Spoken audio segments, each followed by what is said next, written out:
Good morning সবাইকে welcome back to তানসাস life. যারা দুবাইতে থেকে আমার ভিডিওটা দেখো তারা দেখেই চিনতে পারবে এটা কোন রাস্তা।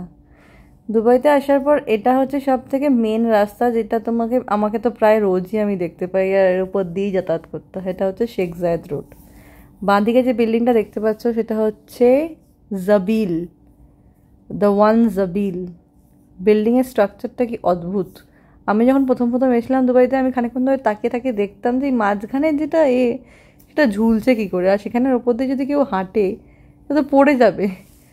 কিন্তু এটাই হচ্ছে ইঞ্জিনিয়ারিং, এটাই হচ্ছে এখানকার বিশেষত্ব যে সব কিছুই একটু ইউনিক। আমরা এখন যাচ্ছি টুয়ার্ডস পাম জুমেরা। পুরো জার্নিটাই তোমাদের সাথে শেয়ার করব। দুবাইয়ের রাস্তা এর আগেও তোমাদের সাথে আমি শেয়ার করেছি, বিভিন্ন ভিডিওগুলোতে তোমরা এমনিতেও দেখতে পাবে। তাও এটা সাবওয়ে। রাস্তাঘাট কতটা পরিষ্কার, সব থেকে বড় জিনিসটা আমি প্রথম থেকে এখন তো অভ্যস্ত হয়ে গেছি, কিন্তু প্রথম সেটাই দেখতাম যে কতটা নিয়ম শৃঙ্খলার মধ্যে থাকলে তবেই রাস্তাঘাটগুলো এত পরিষ্কার হতে পারে। আর হোটেলসে ভর্তি, সামনেই যারা দেখতে পাচ্ছ ডান দিকে ফেয়ারমন্ট আছে, তারপরে ভোকো, সব বড় বড় ব্র্যান্ডেড হোটেলসগুলো এখানে আছে। লেফটেই তোমরা দূর থেকে দেখতে পাচ্ছ মিউজিয়াম অফ দ্য ফিউচার। আর এটা একটা মেট্রো স্টেশন। এটা হচ্ছে রেড লাইন মেট্রো স্টেশন। দুবাইতে রেড লাইন আর গ্রিন লাইন দুটোই আছে, সেটা তোমরা দেখতে বুঝতে পারবে কি করে। দেখো red red red red mark আছে প্রত্যেকটা পিলারের পাশে। পিলার ঠিক নয়, একটা লেবেল করা আছে, সেটা দেখে আমরা বুঝতে পারি যে এটা রেড লাইন মেট্রো স্টেশন। যারা নর্মাল গাড়িতে যাতায়াত করো তারা এভাবেই দেখতে পাবে। নাহলে তো তোমাদের সাথে আমি শেয়ারই করেছি, বুর্জুমান আর ইউনিয়ন হচ্ছে একটা কমন পয়েন্ট যেখান থেকে রেড লাইন আর গ্রিন লাইনটা কানেক্ট হয়। চলে এসেছি জুমেরা রোডের কাছাকাছি। শেখ জায়েদ রোড থেকে জুমেরা রোড ঠিক নয়, শেখ জায়েদ রোড থেকে টুয়ার্ডস জুমেরা রোডটা যেখানে গিয়ে কানেক্ট হচ্ছে পাম জুমেরা যাওয়ার জন্য, সেখানে চলে এসেছি। আজকে পামের একটা মিটিং ছিল, সেই জন্য আমরা পাম জুমেরা যাচ্ছি। তো ভাবলাম তোমাদের সাথে পুরো জার্নিটা শেয়ার করে নিই। একটু পরেই দেখতে পাবেন নাখিল লেখা সব ফ্ল্যাগগুলো। তোমরা কে কোথা থেকে ভিডিওটা দেখছো পারলে কমেন্ট সেকশনে অবশ্যই আমাকে জানিও, তাহলে আমিও বুঝতে পারবো আমি কারা এই ভিডিওগুলো দেখতে ভালোবাসো বা কী দেখতে ভালোবাসো, সেটাও আমাকে অবশ্যই জানিও।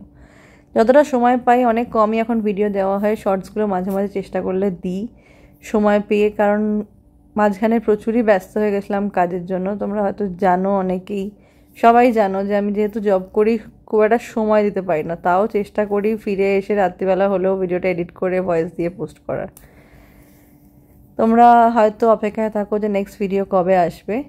এটা তোমরা দূর থেকে যেটা দেখতে পাচ্ছ সেটা তোমরা সবাই জানো, এমন কেউ নেই হয়তো সোশ্যাল মিডিয়ার যুগে যে জানে না এটা কি।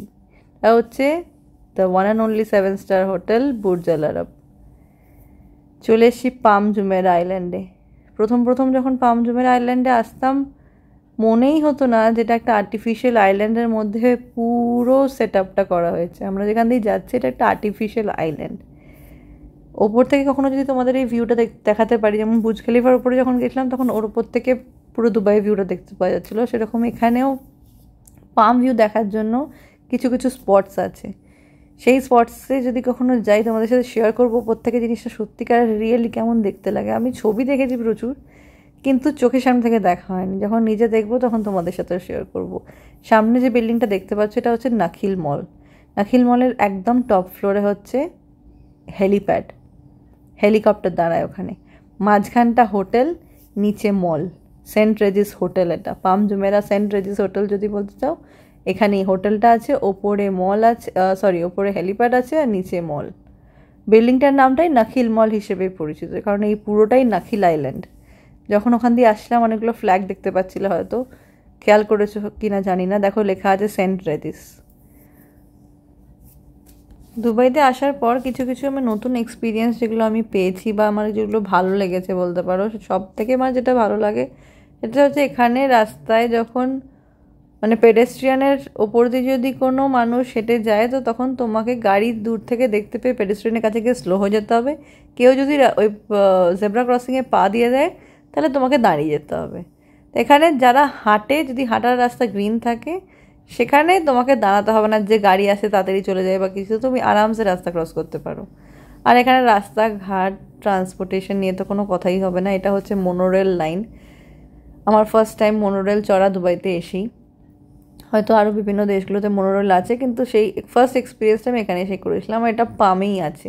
পৌঁছে গেছি পাম জুমেরা। খুব শীঘ্রই নতুন একটা ভিডিও নিয়ে দেখা হবে। ততক্ষণের জন্য টাটা, সবাই ভালো থেকো।